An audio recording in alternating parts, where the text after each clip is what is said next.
this video contains potentially triggering talk about negative religious matters until around 2 minutes and 43 seconds. Your experience of this video will not be significantly impacted should you wish to skip this. What is devotion? What does it look like? To talk about devotion, I must talk about the first form I thought I found it in. Growing up in a religious household, I learned early what patriarchy's take on devotion was. Get on your knees to pray every morning and every night. Obey, shrink, remove unwanted parts of you. Excuse contradictions of divinity and do not question. Tailor right and wrong. See yourself as innately wrong and sinful and allow fear to steer you clear of hell. Devotion through fear is no devotion. It's a lie. It's funny how they say the bad one is the biggest liar that we need to steer clear from, but when you really look at it all, who is the liar? It didn't feel like it was devotion or love towards a benevolent being. It felt like they had made one up to suit their purposes. It felt like I was being brainwashed to not oppose. It felt like I was disempowered. It felt like I was disowning myself. It felt like I was taught to not trust myself, only this invisible white bearded man in the sky. To walk a fine line and never get any bigger, any louder, any brighter than any line could hold. It didn't feel like a god was giving me these teachings. It felt like it was a scared little man portraying himself as all-powerful and terrifying his followers into submission. So I stopped getting on my knees and bowing my head for this little man that couldn't love me, all of me, and stopped trusting in his way of turning everyone into carbon copies of each other. That last one sounds familiar, doesn't it? It should. It's the same pattern that we're raised in. To be good, you have to do this. To succeed, you have to do that. To be beautiful, you have to look like X, Y, and Z. To be talented, you have to have X, Y, and Z. Anything outside of this mold is seen as unwanted because it's scary, it's disruptive. It shows others there is another way. There are many other ways. After spending the bigger part of my life questioning my every move, motive, and outcome just to please someone else, it was hard to truly trust any of my own decisions. But I learned that I spent more than 20 years with myself only to not know myself, only to cut into any outbursts, any effervescence, any efflorescence on their perfectly sterile concrete walls, any outreaching branches that bore the wrong type of flower or fruit. I realized I had spent all this time with a stranger. I was a stranger unto myself. Naturally, the first step was to get to know myself. She was guarded, so guarded. Still raw in all the parts of her that she had to sever away for their gaze. Still searching for confirmation before answering. Still excusing herself for existing. Still thrashing around her to protect herself, confused. But I stayed with her. I owed her at least that. I introduced myself.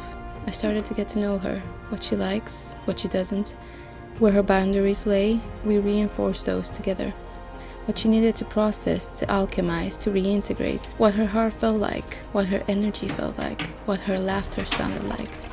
One by one, I met all of myself, my confident inner child, my rebellious inner teen, my jaded inner young adult. She opened herself up, slowly, bloomed, radiated. She was a vision. She had always been a vision. How could I ever have believed she needed to be hidden away? How could I ever have mistakenly seen her as something dangerous? How could I ever have wanted to alter her? She's perfect. I love her. It took me quite a while to say those 3 words to myself, or 2 if you count my native tongue. But when I did, I felt myself almost rippling back through time to all the times I needed to hear it, to all of myself, to all of my cells. To that early morning in a sun-drenched room when I heard someone whisper, "I love you." I thought that was God. I guess in a way it was. It was me whispering to myself. And how beautiful it is to be able to heal yourself, all of yourself, to rewild, to let yourself be you, to let yourself grow the way you were always meant to. This is a huge moment for me. I've been staying away from baking anything that's like sweet related, from like something really silly. I tried baking some cupcakes ages ago, and I didn't know that you're supposed to put the fruit after like it's been set a little bit so it doesn't flunk everything in, and that was so, like, I was okay with that. I just realized when I took them out, I was like, oh, I should have done that. But what was a little bit traumatizing to me was the backlash. So I was so excited about them because they were my first ever baked sweet that I made, and I took a photo, obviously, and I posted it, and so many people, or at least to me, enough people made fun of my little cupcakes, little flat cupcakes, that I just stayed away from baking pretty much. And let's see how this goes.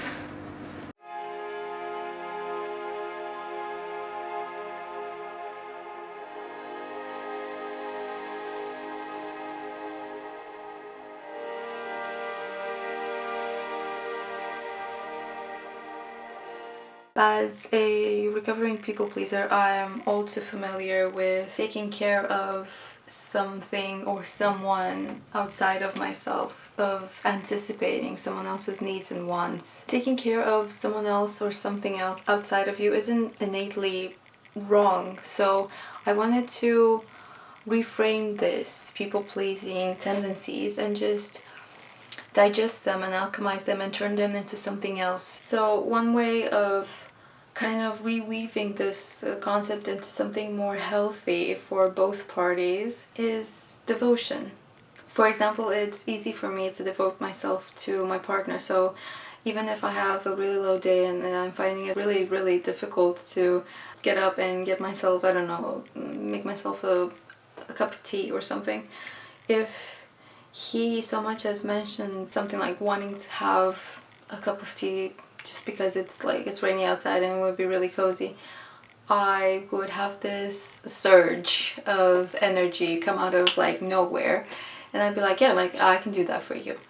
So I wanted to somehow take that really healthy, abundant energy that just comes out of nowhere when I am devoting myself to my partner, and to just apply it somehow to myself, to cultivate this devotion towards taking care of myself as well, which is for people pleasers a little bit more difficult. We have this thinking or concept of I'll put myself last, I'll do everything for everyone else, and when they're, you know, like all right and settled, then I'll take time for myself and just tend to my needs. But really, we already know that concept of you can pour from an empty cup, and it makes sense, right? How would you pour from an empty cup? You can't really. And to a degree, if you want to spin it around, it's, yeah, maybe you're running on fumes and you can still tend to everyone else, but if you're pouring from that conceptual empty cup, then you're not really properly nourishing them either. So really investing in taking the time that you need, taking the nourishment that you need, offering yourself everything that you need to fill, you know, to fill that cup. Practicing this devotion towards yourself first, and being able to gift from this overflow, then that would feel infinitely more nourishing, both to the people that you love and the people that you're offering this gift to, and yourself as well, because you would be giving from this overflow from a place of nourishment, and you feel taken care of. Therefore, if you feel taken care of, then the care and attention and love that you give forward to your loved ones is going to be infinitely more nourishing, because, I mean, it makes sense, doesn't it? You can, in a really silly example, like we say we run on fumes, right? That's not healthy for the said car that's running on fumes. It's not really healthy for that motor. Obviously, we're not cars. We're more complex than that. So if we wouldn't expect a car to run on fumes, then how can we expect ourselves to give from this place of not feeling that taken care of not feeling that nourished, or not feeling that rested, not feeling that relaxed? One way that I've been learning to practice devotion towards myself is through a sadhana practice that my friend Tess is currently guiding. Really, it's been reframing this whole concept of taking time for filling your cup, right? Because we're led to believe that if we don't have, a 1 hour movement practice, or if we don't meditate for this amount of time, we're not doing it right. If we don't have this very complicated self-care routine, if we don't have a flower bath every week, and your, iced matcha latte every single day, that we're somehow not taking care of ourselves properly. All of those things are great. They are. But it's more important to just assess and listen to ourselves and our bodies every day. Just like have a little bit of a check-in. Just ask, how do I need to be cared for right now? What do I need to give myself right now to feel nourished? Or to feel even a little bit more nourished. And what's really beautiful about taking just a little bit of time every day to tune in with yourself and either start your day or end your day, or just have a little bit of a break whenever during your day, of just tuning into this presence and taking just some time to breathe and to just be and to just digest. It's beautiful. It's been helping me kind of cultivate this practice. I feel like to people pleasers, it's easy to devote ourselves, because even if we were used to operating from this fear-based feeling, this anxious state, these feelings of unrest, of I have to do this to keep the peace, I have to do this to make sure that X, Y, and Z doesn't happen, I have to do this, and then I'll be able to, tend to myself, rest, whatever. It's not healthy. So if we shift this reacting from the space of people pleasing that is rooted in fear to devotion that is rooted in love, it might take some time, especially if we're trying to practice self-devotion, but it would be the next logical step, the next logical progression of turning people pleasing for others into devotion for others. Devotion to your craft, your loved ones, your partner, your hobbies, your beliefs, your mindsets, your lifestyle. If you take this, all of this energy, outward energy of doing something for others, for something else, and reframe it from that place of I have to do this, otherwise this will happen, this bad thing will happen. If you take all of that energy away from that and you rewrite it and you reweave it into, obviously you're going to have to take a little bit of stock and see what and who specifically deserves your devotion and also is able to give something back to you. It doesn't need to be the same exact thing, but it's a give and take, right? If it's a healthy relationship, even if it's not with a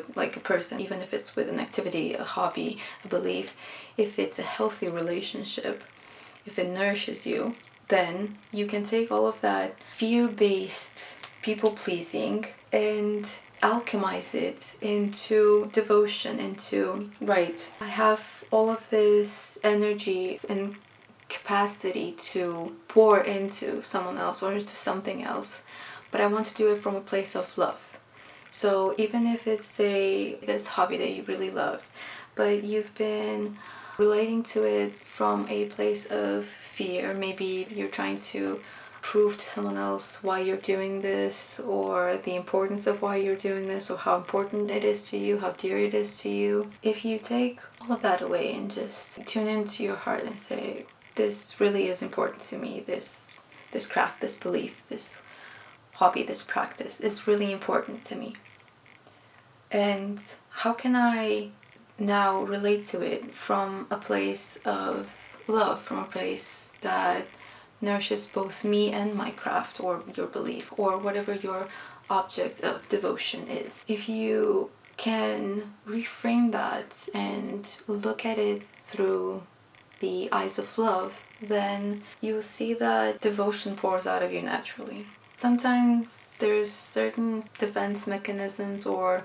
safety mechanisms that the subconscious has learned to do that in and of itself is not, healthy, because it was coming from a place of fear, of unrest, of anxiety. But as a concept, if you can take it and look at it through a different perspective, you can reframe that. There are some defense mechanisms or some patterns, some things that are rather more healthy to just, let them go.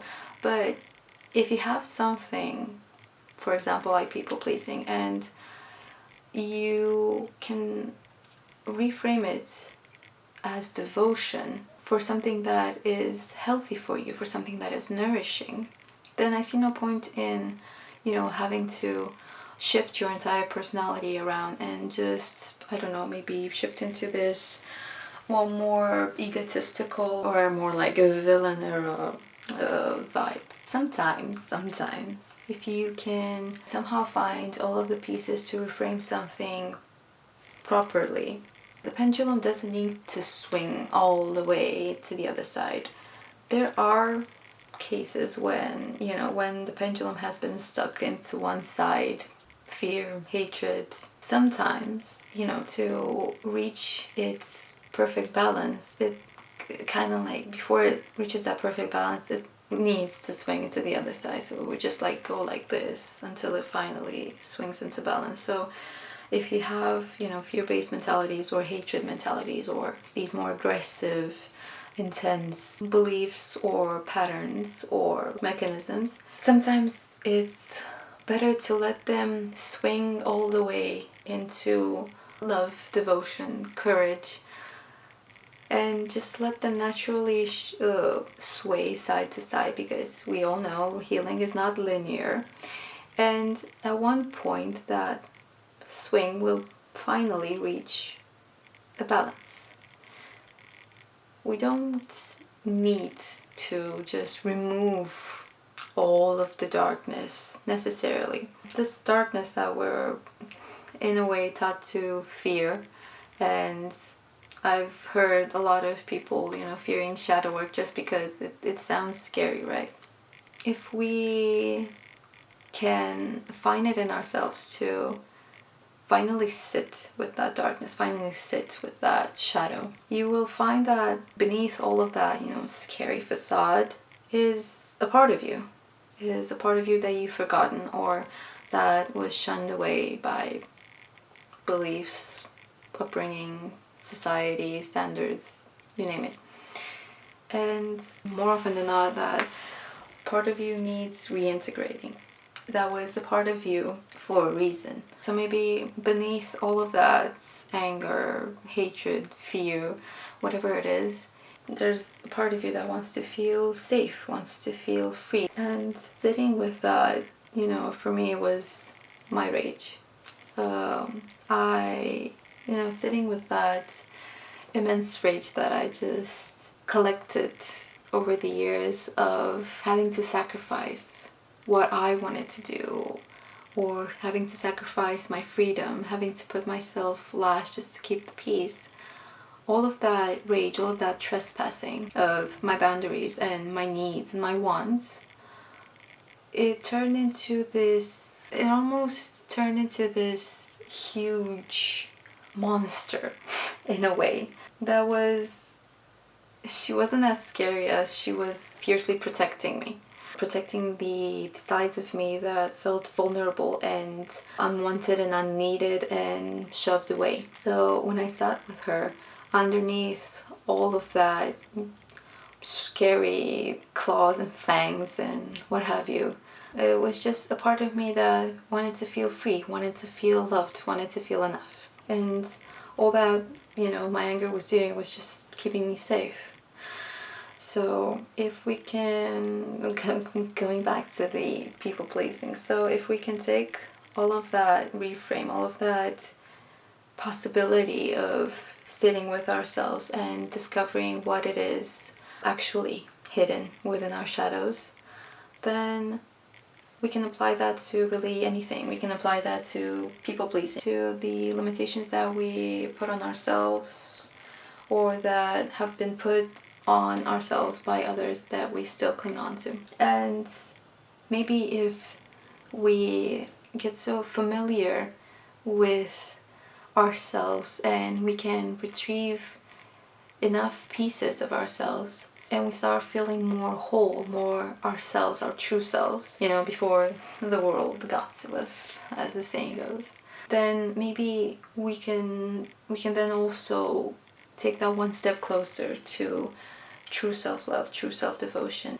Because when you really open up to yourself and you really see yourself who you are and you can understand and accept yourself, then really that's that first step towards true self-love that defies, self-care trends of flower baths and matcha lattes and I don't know what aesthetics and I don't know what mindset or workouts, whatever. We step into true self-love and true self-care and true self-devotion. And really, I feel that if we could all practice getting towards that, I feel that we could interact with each other from a more nourished space. We could then give from that overflow. We could then collectively get closer to that balance of not left and right or wrong or this or that. It doesn't need to be this against that. There is a third way, there's a middle way, there is balance. We just need to be brave enough to pursue it. I feel like we still hold this belief that when we do healing on ourselves, shadow work, manifestation, rituals, you name it, that they'll happen instantly or ascribe to some sort of earthly schedule in which we want them to. Or rather, if I dare be so bold, and I do, did we ever stop to check if we're honest with ourselves? If we're actually dismantling all the false narratives, illusions, and limitations? Or perhaps did we stop too soon before reaching the true core wounding where it all began? Perhaps we got scared. Perhaps it got too intense. Perhaps we didn't give ourselves enough time to integrate that healing into our day-to-day life. When we do healing, it's not a one and done thing. We need to keep choosing differently until the new neural pathways are formed, until the new routine is established, until our body moves by herself, now deeply familiar with a more nourishing and aligned path. The emotional body is not the same as the physical body, as the physical world. The healing you do in the invisible realms needs time and devotion to be translated and integrated into the physical. Do not abandon yourself. You are worthy of your effort. Do not fear yourself. You are not something to fear. You're not alone. You're with yourself, always. Your shadow is not something to fear. Your shadow is the one you've been looking for to complete you all this time. You are the one you've been waiting for. Get to know yourself. Become your own best friend. There will be no one else that can know you as deeply and as fully as you are capable of. So what does devotion look like? Taking care of this pigeon has taught me a valuable lesson. While it may smell so bad in his face and he may be covered in his own poop, that all I want to do is simply not touch him. Whenever I went to bring him food, I couldn't bear to see him that way. So I cleaned out his space. I washed him. I realized that's devotion too. Choosing to do something that you know must be done, even if you're not comfortable with it. Be devoted to life. Aching for a fly trapped in a spider's net, but rejoicing that the spider has a meal. The sublime feeling of connectedness when you hold a butterfly. Asking before picking anything to tip the scales of just taking from Mother Nature. The way a sunset heals you after a hard day when all you wanted to do was stay in bed, but you managed to get up. Choosing to be more discerning with where your food comes from and how it was treated before it reached you. Admiring the different shapes and patterns and colors that we see in trees and flowers and herbs and the earth and the sky, without wishing a sunflower was a rose, but instead reveling in the beauty of diversity. Realizing that there is power in your own actions, in your own choices. What you do matters in the best way possible. If there is anything that would absolutely deserve your devotion, it is life. And you are life too. But that is your choice to make. Tell me, what are you devoted to?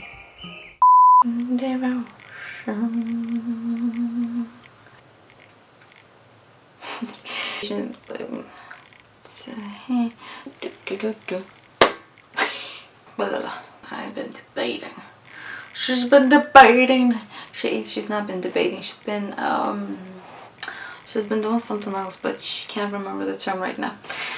So that's good. Okay, it's not nice. Don't know. Something else. Nini.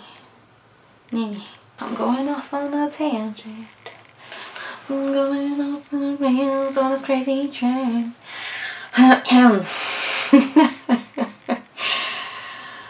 Oh, what did I want to say?